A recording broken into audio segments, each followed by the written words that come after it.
Donald Trump نے Twitter پر روس کو پیغام دیا، رشیا تیار ہو جاؤ کیونکہ اب کی بار خوبصورت نئے اور سمارٹ میزائل آئیں گے۔ لیکن سوال یہ ہے کہ اگر کبھی امریکہ اور روس میدان جنگ میں ایک دوسرے کے سامنے آ گئے تو کیا ہوگا؟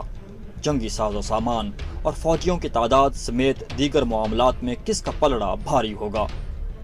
جنگ سے پہلے اور جنگ کے دوران کامیابی اور ناکامی کا فیصلہ محض جنگی سامان کی مقدار اور فوجیوں کی تعداد کی بنیاد پر کرنا تقریباً ناممکن ہے، پھر بھی اس تجزیے کی اہمیت سے انکار بھی ممکن نہیں۔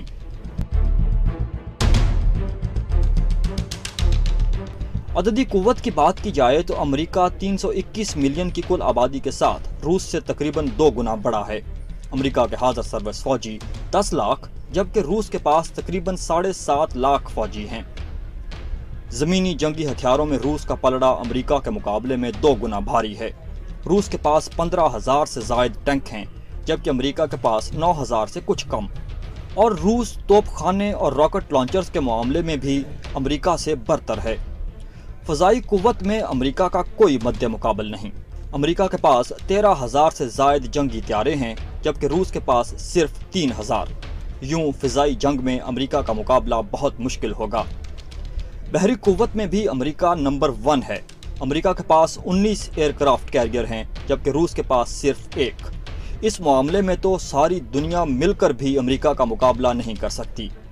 لیکن جنگ میں صرف ہتھیاروں کی ہی اہمیت نہیں ہوتی، جنگ لڑنے کے لیے وسائل بھی درکار ہیں۔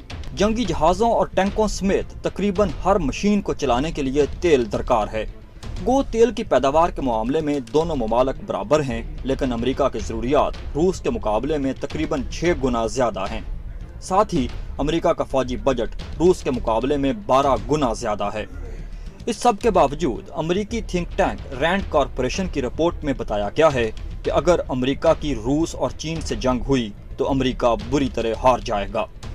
رپورٹ میں کہا گیا ہے کہ جنگی مشقوں کے نتائج بالکل واضح ہیں۔ موجودہ جنگی صلاحیت کے ساتھ نیٹو ممالک اپنے کمزور ارکان کا دفاع نہیں کر سکتے۔ اگر روس اپنے ٹینکوں اور فوجیوں کے ساتھ کل بالٹک ممالک پر چڑھ دوڑے تو فوجیوں اور ہتھیاروں کی قلت کے شکار نیٹو افواج 3 دن میں ہار جائیں گی۔ اب فتح امریکہ کی ہو یا روس کی، جنگ بہرحال جنگ ہے۔ جنگ کا واحد نتیجہ تباہی۔